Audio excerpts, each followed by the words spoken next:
Working people right now living in caravans, Yes. in vans, hostels, working people. How has that happened in a civilized society? Well, across the Western world, we have a housing crisis. So whether it's in the Republic of Ireland, the United Kingdom, France, Germany, the Netherlands. That's cold comfort for anyone listening to this no, of interview, course. Mr. Gove. All of us face the same problems. And of course, it's unconscionable, it's indefensible to have people who are working, living in the conditions that you and others... So why are they? Why are they? Why are Lisa and Lee in Colchester working full-time and living in a caravan? Why is Nicole in West London working full-time as a personal assistant and then every night going to try and find a hostel to live in? Why is that happening? Well, each individual case will have unique circumstances. But broadly, one of the challenges that we face is just making sure that we have more homes of every kind.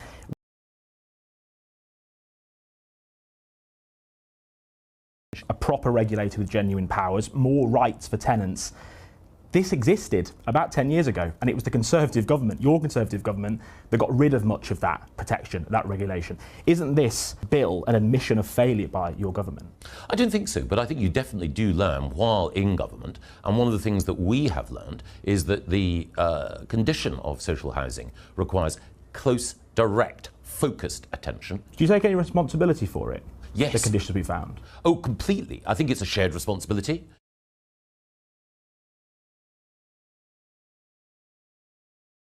For almost 50 years after the Second World War, until the turn of the millennium, successive generations were expected fare better economically and in living conditions than the previous generation.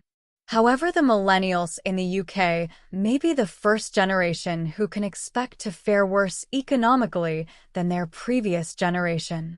In this video, we outline how successive governments since the start of this millennium and the Bank of England laid the foundations that has led to the current housing crisis faced by the millennials.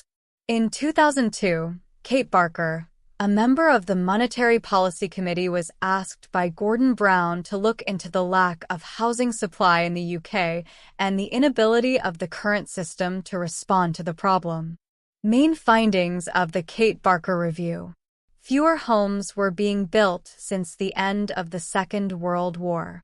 House prices in UK is going up double the average compared to EU.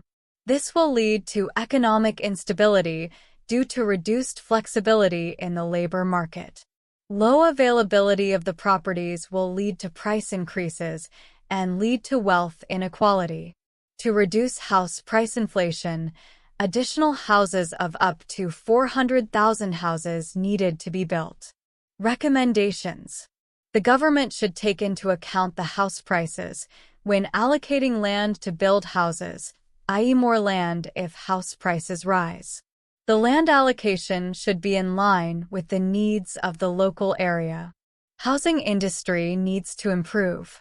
It was very simple.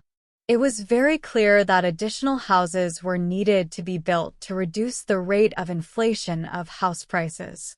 For this to happen, it was also clear that some planning relaxation should be made to build additional houses. However, since the report was published, this is what has happened. The maximum number of houses built was only 250,000 houses in 2019 and 2020. Just 11 of the total 36 recommendations that Barker's report recommended are in place. Recent changes to the planning system by Michael Gove to appease backbenchers have alone led to the rolling back of 3 measures identified by Barker to improve the housing market for the first-time buyers. This, together with rising immigration from 2000 onwards, has put a lot of pressure on the UK housing market, making it one of the least affordable places in the world. House prices increased much more rapidly than the wages. Since the millennials were just entering the workforce, they could not participate in the wealth effect produced by the rising house price. They found it very hard to get on the housing ladder and found themselves increasingly in the rental sector. New analysis shows that the nation is 2 million homes short of the Barker Report's most ambitious scenario, which would have had the greatest impact on affordability. This shortfall is equal to the entire housing stock of Ireland. It is this undersupply that has plunged the country into an acute housing crisis and made home ownership unattainable for swathes of young people. Over the past 20 years, the average age of first-time buyers has risen from 31 to 34. Home ownership levels have fallen from 71% to 65%.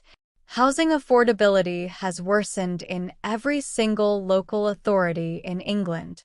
The ratio of median house prices to earnings has increased from 5.1 to 8.3.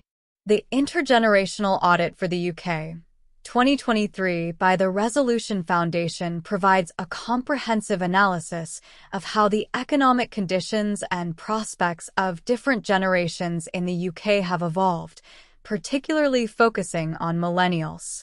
Here's a detailed summary. Intergenerational fairness. The audit revisits concerns about intergenerational fairness in the UK, particularly the economic challenges facing millennials, who are at risk of being the first generation to fare worse economically than their parents. It concluded that the younger generation are still less likely than the previous generations to own their own homes and more likely to find themselves in rented accommodations. Between 1989 to 2013, the number of young people between the ages of 19 to 29 who own a home has fallen by a third, from 23% to 8%. The number living with their parents has gone up slightly from 46% to 48%. The number living in private rented sector has gone up from 12% to 32%. While the UK has seen strong employment growth, this has not translated into pay progression for millennials, who earn less compared to Generation X at the same age. The audit discusses how stagnant pay, especially for non-graduates, has affected generational income progression. Unlike in the US, UK millennials haven't seen significant improvements in pay in recent years. Rental sector. Millennials are more likely to remain in the rental sector longer than previous generations, facing high rental costs that hinder their ability to save and accumulate wealth. Older generations have seen substantial increases in wealth, especially due to property and pension valuations, while millennials have not accumulated wealth at the same rate. The report suggests that without significant changes in economic policies and conditions, millennials and future generations may continue to face challenges that could limit their economic prospects compared to earlier generations. Another report that we found published in the House of Commons Library, titled Housing Needs of Young People, reported that increases in property prices relative to incomes has made it harder for the young people to raise a deposit. The proportion of young people who would need to spend 6 months of their income to raise a 10% deposit on a median property in their area has increased from 33% in 1997 to 78% in 2017, and from our guess, is probably higher today. Many young adults are restricted in their ability to buy a property, even with a 10% deposit, as the mortgage lenders will not lend more than 4.5 times a person's median salary.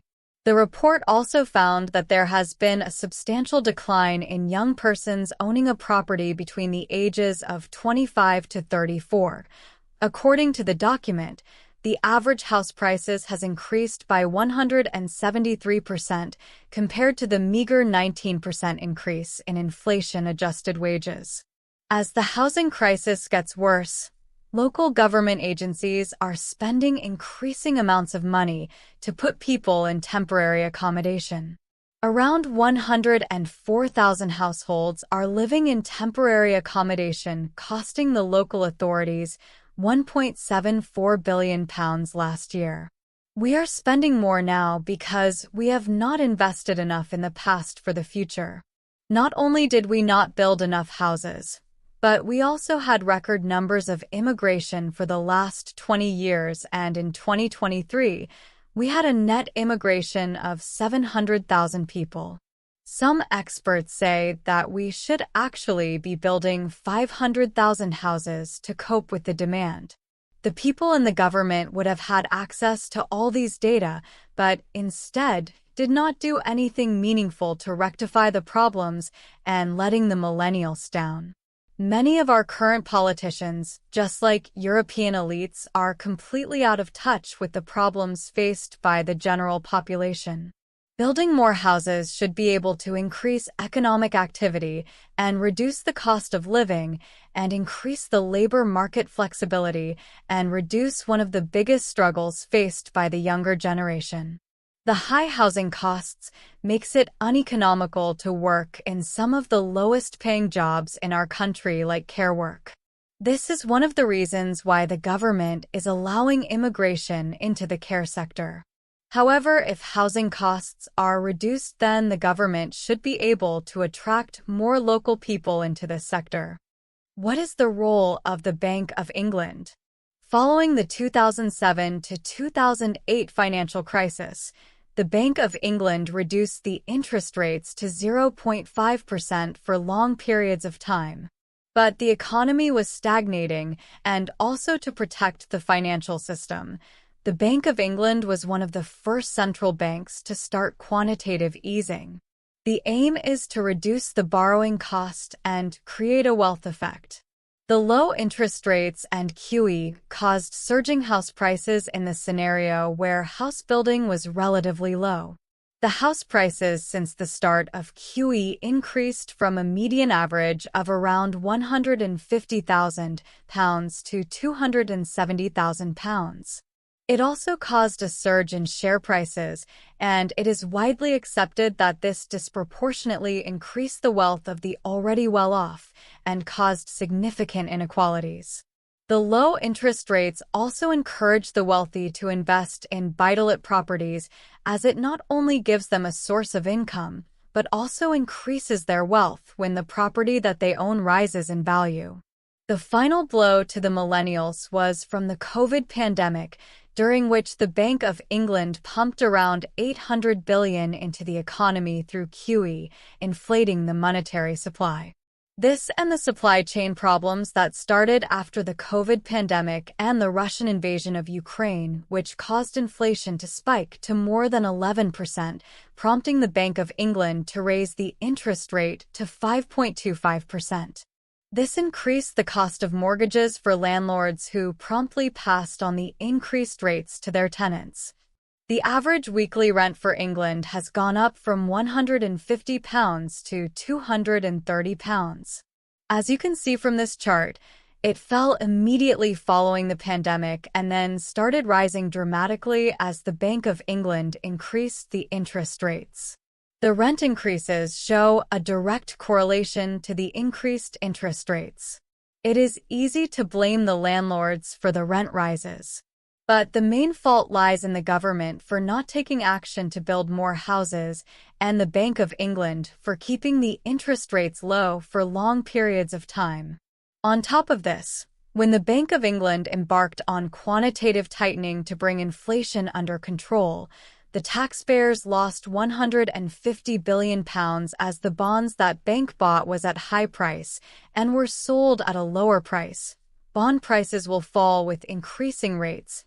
This will be added to the already bloated government debt, which the millennials will be expected to service. We believe that this is an unfair deal for the millennials and the Gen Z. We are sure at some point they will revolt against these present arrangements unless the government urgently takes steps to mitigate the problems they face. Housing should be a basic human right, and it should not be made so hard to be able to achieve it. This problem can be easily fixed. The government should take decisive action by relaxing some planning restrictions and make it easier for the house builders to get planning permission. More government support schemes should be initiated to help the millennials in getting into the housing ladder. More social houses should be built to reduce the cost of putting households in temporary accommodation. Young adults and families should be given priority for social housing, and right-to-buy schemes. This is our view.